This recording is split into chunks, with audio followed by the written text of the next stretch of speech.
This is safe patient handling and mobility specifically for our women's populations, focusing on mobilizing patients in the acute care environment, presented by Roper St. Francis Rehab Services. We want to start off by reviewing our overall interdisciplinary team goals in acute care. Keep every patient safe, keep each other safe, prevent complications during hospital stays, including blood clots, orthostatic hypotension, gastrointestinal dysfunction, urinary retention. We also want to improve patient outcomes, including a better patient experience, improved maternal fetal bonding, and of course, a safe discharge home. Before we start talking about how to mobilize our patients safely, we want to talk about common barriers to safe mobility, including operational realities such as limited time during the shift, staffing challenges, and interruptions for tests or procedures. We also want to talk about patient-related challenges, pain, fatigue, refusal, fear, and then the medical side of patient challenges, medical instability, medication effects, and anesthesia effects. Of course, we're going to focus on system gaps, limited training or confidence with mobility equipment, uncertainty about who or when we should be mobilizing our patients, and fear of patient or staff injury. Our goal isn't necessarily to eliminate these barriers, it's to recognize them and manage them safely. Before you even enter the room to mobilize a patient, perform a clinical readiness check. Thinking about, are there things like activity restrictions? Most common is bed rest. Are there functional considerations such as the patient's baseline mobility status? And is the patient medically stable? This includes their lines, drains, tubes, any abnormal labs, their vital sign stability, and in this patient population, we're especially looking at lasting anesthesia effects.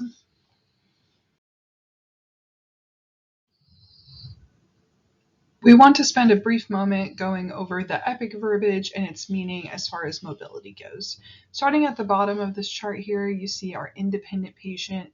This patient can complete mobility tasks without staff assistance. They might be ad lib in the room or walking in the halls.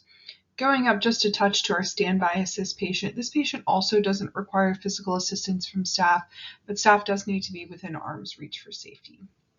Once a patient does require physical assistance, we're going to be looking at the next three levels: minimal, moderate, and maximum assistance.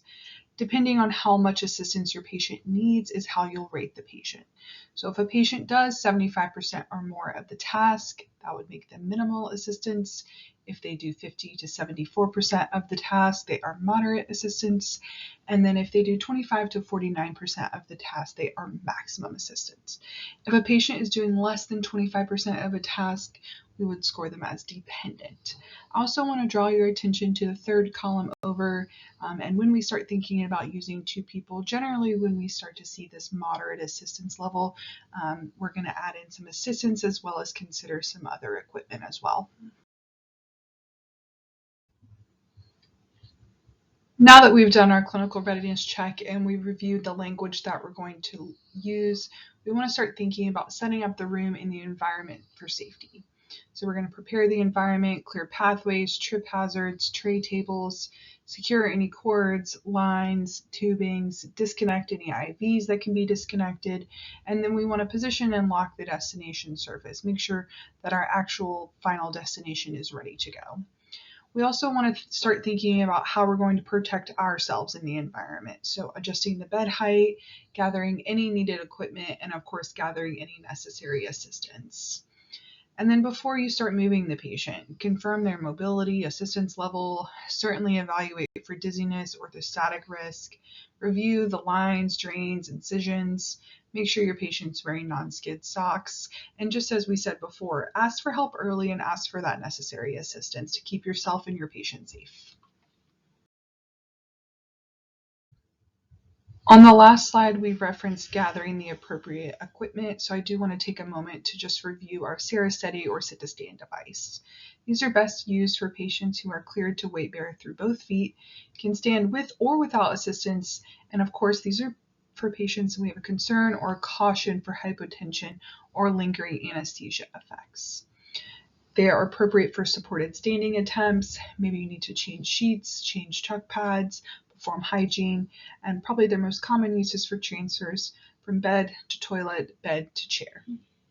It requires the patient to be able to follow commands and then, of course, actively participate in the mobility task.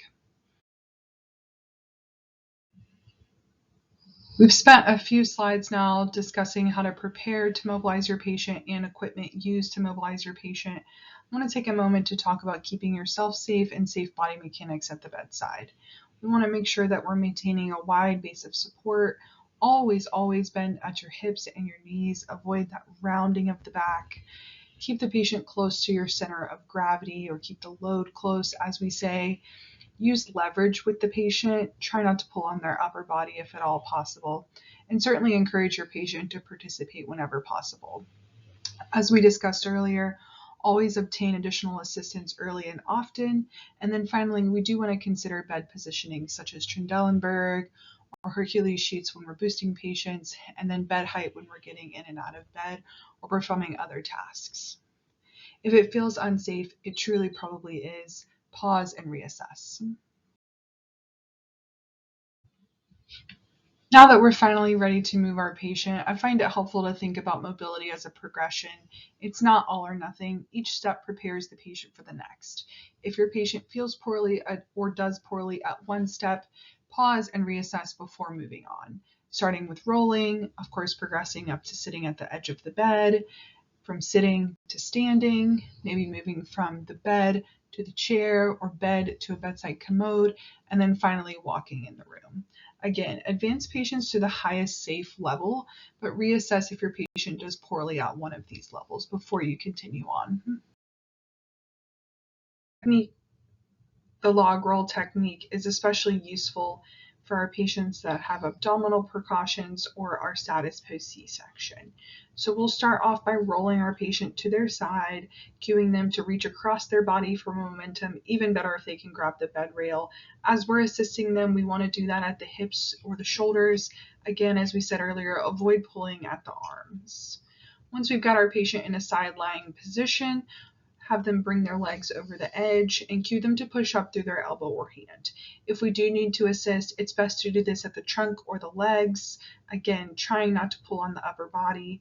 And then utilize the bed control. So if your patient is struggling with this portion, go ahead and bring the head of the bed up to help with this last little bit. Now that we have our patient sitting on the edge of the bed, we are ready to get them standing. So we'll have them scoot to the edge of the bed. We want their knees at or slightly below hip height, so feel free to play around with that bed height depending on the height of your patient. We'll cue them to lean forward. If we're using a walker or not using a device at all, we'll always have them push up from the bed. If they're using a Sarah Steady, we'll want them to go ahead and put both hands on that steady. We'll have them stand all the way upright, extending at the hips and the knees. Again, if we are using a walker, this is when we'll have them put their hands on the walker.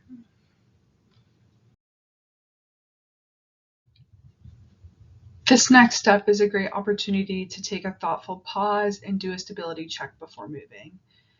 Test their balance, so have them weight shift side to side, march in place, and just overall confirm they have good standing balance. If they're unstable, sit, reassess, and then consider your sit to stand device. Again, if a patient requires significant hands-on assist help to try and stand or cannot march in place, utilize the sit to stand device or reassess later in your shift. Now that you've determined that your patient has good static balance, you can go ahead and position yourself slightly behind to the side of the patient and instruct them in slow, controlled steps away from the bedside.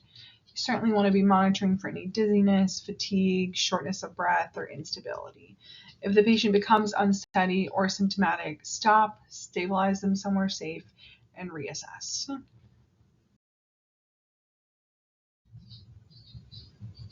We hope that this presentation was helpful in giving you some general basics about safely mobilizing your patients, maybe some new things to think about. I want to thank you for serving our patients with compassion, faith, and excellence. Please reach out to your manager or the Roper St. Francis Rehab Department if you have any specific questions about safe patient handling or equipment.